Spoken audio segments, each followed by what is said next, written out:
गुरु महिमा अलेख बंधु माने महिमा धर्मर बाबा माने महिमा धर्म प्रचार और प्रसार निमंते पदभ्रजरे अंचल बुलिबा पई बाहरिचंती। चलंतु बाबा जोगी दासंक सहित कथा हबा। बाबा आज्ञा शरण। महिमा अलेख बाबा आज्ञा आपन परिचय टिके देले। जोगी बाबा। जोगी बाबा एबे कोठी जाउचंती कि चाली चाली कुआडे जाउचंती? जीबी नागाना जीबी एमती बाटरे आज्ञा जुआडे परिश्रम लागिला सिटी रहिबा रही कि पुणी बलांगीर रायगड़ा म भ्रमण करछि। एमती पदभ्रजरे माने कोन? एमती चाली चाली जाउचंती? चाली जीवा प्रभु अछंती बोली विश्वास। आज्ञा इन कोठी कि जिबे? आज कोठी कि जिबे? आज नागेना रे अछंती। आपण एमती पदभ्रजरे नागेना जिबे? आज राती नागेना रे रही कि आउ पुणी बाहरिबो। तापर पुणी केते दिन लागिबो रायगड़ा अंचल बुलिला पर्यटन कला बेलकु? बलांगीर तो प्रथम जीवा पड़िबो। आज्ञा 20 दिन लागि जाय पारे। 20 दिन। पुणी जोरंदा केबे आसीबे? जोरंदा माघ मेला को सेठी तो पुणी आसिला पुणी 10 दिन कि 12 दिन थिबो एमती आसीबा। आपनकर नीति आज सरिला? हां नीति सरिला सरी कि से चतुर्दशी रे पूर्णमी रे सरिला। आज्ञा पुणी आउरी माघ परे फाल्गुन चैत्र मास आ करिबा पड़ियो। अच्छा 2 मास। हां एबे जिबे ताले? हां आउ केते मूर्ति जाउचंती? 3 मूर्ति 2 मूर्ति बदे नेपाल बाबा बलराम बाबा। से माने कोठी हेलेनी? से माने हेलेनी ए पाखा पाखा हिथिबे नागना पाखा पाखा हिथिबे। ओ चलंतु तांको सहित टिके देखाबा कथा आइके आसीबा। चलन। हां हो चलुची। आज्ञा महिमा धर्म मतरे विश्व नियंता बा विश्व स्रष्टा हेउचंती शून्य पुरुष बा अलेख पुरुष। तांकर आकार नाही से अनाकार बा निराकार। महिमा अलेख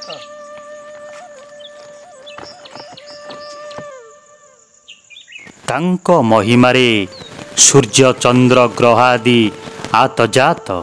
तांको महिमा लेखिबार संभव नुहे तेणु से अलेख।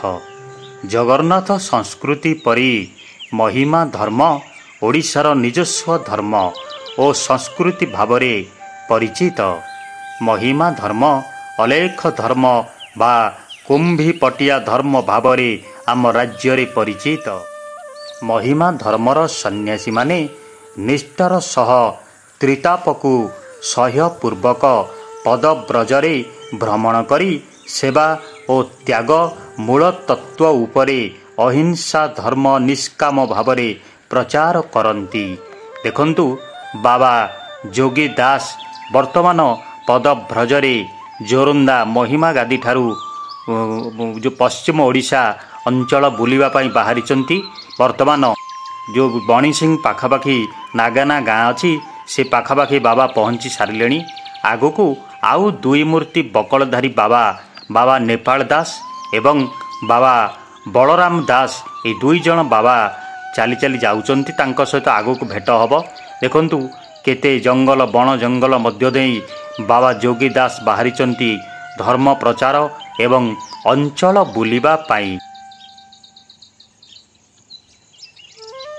ए जाबत जेउ सबु एकेश्वर मतवाद प्रचार और प्रसार लाभ करिछि तन्मध्यरु आम ओडिशार महिमा धर्म अन्यतम। एही धर्म विश्वर सर्वकनिष्ठ धर्म भावरे विवेचित। हिंदू समाजरे प्रचलित जाति भेद प्रतिमा पूजा 33 कोटी देवादेवींक आराधना कल्पना उपासना ब्राह्मणी धर्मर प्रभाव तथा बाह्य आडंबर को प्रत्याख्यान पूर्व एक शून्य ब्रह्मंक ठारे शरण पशिबा बा आत्मसमर्पण करिबा हेउची एही धर्मर मूल तत्व। बाबा जोगी दास नागेना ग्राम पाखापाखी पहुँचिलेणी। आउ 2 मूर्ति बकलधारी बाबा बाबा नेपाल दास बाबा बलराम दास एवं आउ 2 जन दास आसुचंती नागेना ग्राम रे रहिबे। चलंतु बाबा सहित कथा हबा। बाबा आज्ञा शरण। ए कुआडे पदभ्रजरे बाबा कोठी की जाउचंती टिके कहंतु? अनुगुल तालचेर आडी को परिभ्रमण पाइनी जाउछु। आज नागना को जाउछु। आज नागना रे नागना रहिबे। से पछरे तो जोगी बाबा आसुचंती। कोउटु 3 मूर्ति जीवो तालचेर अनुगुल परिभ्रमण निमंते। से तो कोउटु बाहरिले? जोरंदा गादी रो नीति सरला परे हम बाहरी छियो परिभ्रमण निमंते। इनि पदगमन रे रहिबे। जीव श्रावण मास रे जोरंदा को विजय करिवो। କୋଉଠି କୋଉ ଜାତି ଯିବେ କୋଉଠି ଯିବେ ଆଜି ନାଗନା ଯିବୁ ଅନୁଗୁଳ ବାଟୁ ତାଲଚେରେ ଆଜ୍ଞା ଛେଣ୍ଡିପଦା ହଁ ବୋଲିକି ଜୋରନ୍ଦାକୁ ଶ୍ରାବଣ ମାସରେ ଆସିବେ ପୁଣି ଶ୍ରାବଣ ମାସରେ ଜୋରନ୍ଦା ଆସିବେ ଜୋରନ୍ଦା ଆସିବେ ଆପଣ ନାଁ ଟିକେ ବାବା କୁହନ୍ତୁ ପରିଚୟ ଟିକେ ଦିଅନ୍ତୁ ବାବା ନେପାଳ ଦାସ ବାବା ଆଜ୍ଞା ଆପଣଙ୍କ ନାଁ ଟିକେ କହିଲେ ବାବା ବଳରାମ ଦାସ ଗାଦି ମନ୍ଦିର ନୀତି ଦାୟିତ୍ୱରେ ଥିଲେ ଗାଦି ମନ୍ଦିର ନୀତି ଦାୟିତ୍ୱ ସାଜିକି ଆସିବେ ଆଉ ପଛରେ ଯୋଗୀ ଦାସ ବାବା ଆସୁଛନ୍ତି ଯୋଗୀନ୍ଦ୍ର ବାବା ଆପଣ ହଉ ମହିମା ଧର୍ମ ଏକେଶ୍ୱରବାଦ ଓ ଶୂନ୍ୟବାଦ ଉପରେ ପ୍ରତିଷ୍ଠିତ ସତ୍ୟ ଅହିଂସା ଜୀବେ ଦୟା ଓ ଜଗତ କଲ୍ୟାଣ ମହିମା ଧର୍ମର ମୂଳ ମନ୍ତ୍ର ମୂର୍ତ୍ତି ପୂଜା ଓ ଜାତି ପ୍ରଥାକୁ ଏହି ଧର୍ମ ଦୃଢ଼ ବିରୋଧ କରେ। ଦେଖନ୍ତୁ ଜଣେ ଲାଗେନା ଗାଁର ଜଣେ ଭକ୍ତ କେତେ ସୁନ୍ଦର ଭାବରେ ବାବା ନେପାଳ ଦାସ ଏବଂ ବାବା ବଳରାମ ଦାସଙ୍କୁ ଶରଣ ହେଉଛନ୍ତି। ସନ୍ନ୍ୟାସୀ ହୁଅନ୍ତୁ ବା ଗୃହସ୍ଥ ହୁଅନ୍ତୁ ପ୍ରତ୍ୟେକ ମହିମା ଧର୍ମୀ ଶୂନ୍ୟ ପ୍ରଭୁଙ୍କର ଶରଣାପନ୍ନ ହୋଇ ଜଗତ ସେବାରେ ନିଜକୁ ଉତ୍ସର୍ଗ କରିଥାନ୍ତି। ଏଠି ଦେଖନ୍ତୁ ବାବା ଯୋଗୀ ଦାସ ଆସୁଛନ୍ତି।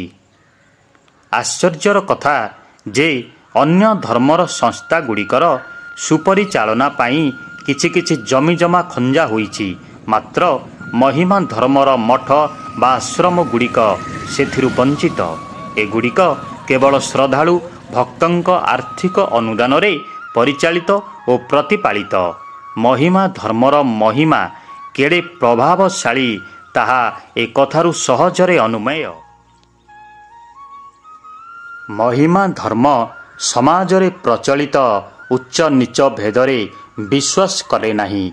ସମସ୍ତେ ପରମ ବ୍ରହ୍ମଙ୍କ ସନ୍ତାନ ବୋଲି ଏହି ଧର୍ମ ବିଶ୍ୱାସ କରେ। ଶ୍ରେଣୀହୀନ ସମାଜ ଗଠନରେ ଏହି ଧର୍ମର ଭୂମିକା ଅତ୍ୟନ୍ତ ଗୁରୁତ୍ୱପୂର୍ଣ୍ଣ। ଦେଖନ୍ତୁ ବନ୍ଧୁମାନେ ମୁଁ ଏବେ ନାଗାନା ଗାଁରେ ପହଞ୍ଚିଗଲିଣି। ବାବା ଆସୁଛନ୍ତି ଏବଂ ଆଗରେ ଆଉ ଦୁଇ ମୂର୍ତ୍ତି ବକଳଧାରୀ ବାବା ବଳରାମ ଦାସ ଏବଂ ନେପାଳ ଦାସ ସେମାନେ ପହଞ୍ଚିଗଲେଣି।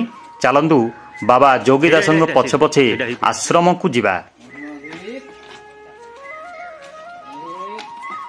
ମହିମା ଧର୍ମ ମୁକ୍ତ କଣ୍ଠରେ କହେ ଜାତି ଖୋଜିଲେ ମୁକ୍ତି ନାହିଁ ମୁକ୍ତି ଖୋଜିଲେ ଜାତି ନାହିଁ। ଏକ ଶୂନ୍ୟ ବ୍ରହ୍ମଙ୍କ ଠାରେ ଶରଣ ପଶ। ଏଠି ଦେଖନ୍ତୁ ବାବା ଯାଉଛନ୍ତି। ଏଇଠି ଛୋଟିଆ ଟୁଙ୍ଗିଟିଏ ତିଆରି ହୋଇଛି ନାଗେନା ଗ୍ରାମରେ। ବାବା ବୀରେନ୍ଦ୍ର ଦାସ ଏହି ଟୁଙ୍ଗିଟିକୁ ନିର୍ମାଣ କରିଥିଲେ। ଲତାଶ୍ରମର ବୀରେନ ବାବା। ଏଠି ଦେଖନ୍ତୁ ବାବାମାନେ ପହଞ୍ଚି ଗଲେଣି। ଏଇ ହେଉଛି ସେ ଟୁଙ୍ଗି। ଏଇଠାରେ ଆଜି ରହିବେ ଏବଂ ଗ୍ରାମରୁ ଭିକ୍ଷା କରି ପୁଣି ତା ପରଦିନ ସକାଳେ ବାବାମାନେ ବାହାରି ଯିବେ ଅଞ୍ଚଳ ପରିକ୍ରମଣ ପାଇଁ। ଚାଲନ୍ତୁ ଟୁଙ୍ଗିଟୁ ଟିକେ ଦେଖିବା କିପରି ଭାବରେ ଟୁଙ୍ଗିଟି ତିଆରି ହୋଇଛି। ଇଏ ହେଉଛନ୍ତି ଦାସମାନେ। ଦେଖନ୍ତୁ ଯୋଗୀ ବାବାଙ୍କୁ ଦାସମାନେ କେତେ ସୁନ୍ଦର ଭାବରେ ଶରଣ କରୁଛନ୍ତି। ଆଗକୁ ଯୋଗୀ ବାବା ଏବଂ ନେପାଳ ବାବାଙ୍କ ସହିତ ଏ ବିଷୟରେ ଆଲୋଚନା କରିବା। ମହିମା ଧର୍ମର ପ୍ରବର୍ତ୍ତକ ହେଉଛନ୍ତି ସ୍ୱୟଂ ମହିମା ଗୋସାଇଁ। ସେ ଯୋଗେଶ୍ୱର ମହିମା ପ୍ରଭୁ ମହିମା ସ୍ୱାମୀ ବା ପ୍ରବୁଦ୍ଧ ଗୁରୁ ମହିମା ସ୍ୱାମୀ ଭାବରେ ଖ୍ୟାତ। ଚାଲନ୍ତୁ ବାବାଙ୍କ ସହିତ କଥା ହେବା। ଏଇଟା ବାବା କୋଉ ଆଶ୍ରମ? ନାଗନା ମହିମା ଆଶ୍ରମ। ନାଗନା ମହିମା ଆଶ୍ରମ। ଆଜି ଆପଣ ଏଠି ରହିବେ। ତାପରେ କାଲି ବାଙ୍ଗୁର ସିଂ ଏଠି କ'ଣ କେମିତି ଭିକ୍ଷା ପାଣି କେମିତି ବ୍ୟବସ୍ଥା? ଗାଁର ଭକ୍ତମାନେ ଦିଅନ୍ତି। ଯେକୌଣସି ସାଧୁ ସନ୍ଥ ଆସିଲେ ପଶ୍ଚିମରେ ଯେତିକି ଅଛନ୍ତି ବାବା ଆଜ୍ଞା ମାନେ ପଦରଜରେ ଯିଏ ଆସିଲା ଯୋଉ ବାବା ମାନେ ଆସନ୍ତି ନାଗନାରେ ଅତିବାହିତ କରନ୍ତି। ଏଇ ସାଧୁ ସନ୍ଥକୁ ଭିକ୍ଷା ଦିଅନ୍ତି। ଏ ଆଶ୍ରମ ଏଇଟା କେବେ ତିଆରି ହେଲା? ଏଇଟା ବାବା ଆଜ୍ଞା ମାନେ କରିଛନ୍ତି। କୋଉ ବାବା ତିଆରି କରିଥିଲେ?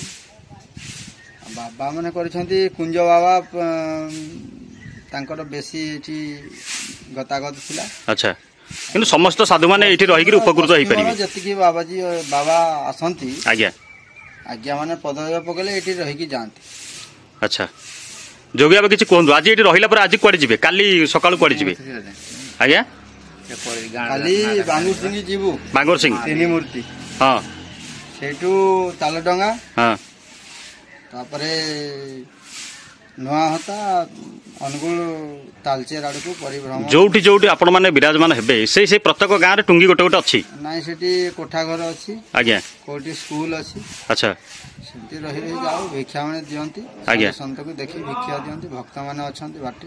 ଆଜି କିନ୍ତୁ ଏଠି ରେଷ୍ଟ ନେଇ ଭିକ୍ଷା କରି ସକାଳୁ କାଲି କେତେବେଳେ ବାହାରିବେ? କାଲି 5:30 ବାହାରିବେ। ଆଜ୍ଞା। ଯୋଗୀ ବାବା କୁହନ୍ତୁ ପୁଣି ଜୋରନ୍ଦା କେବେ ଆସିବେ? ଜୋରନ୍ଦା ଆଉ ମାଘ ମାସ 10-12 ଦିନ ଥିବ ପହଞ୍ଚିବେ। ଆପଣ ଅଞ୍ଚଳ ପହଞ୍ଚିଲା ପରେ ପୁଣି ମାଘ ମାସ ଆସିବା ପାଇଁ ପୁଣି ମାସେ ଲାଗିବ ବାବା? ହଁ ମାସେ ଲାଗିବ। ଆଜ୍ଞା। ବନ୍ଧୁମାନେ ଭିଡ଼ିଓଟି କେମିତି ଲାଗିଲା ଆପଣ ମାନଙ୍କର ମତାମତ କମେଣ୍ଟ ବକ୍ସ ମାଧ୍ୟମରେ ଜଣାଇବେ। ଗୁରୁ ମହିମା ଅଲେ।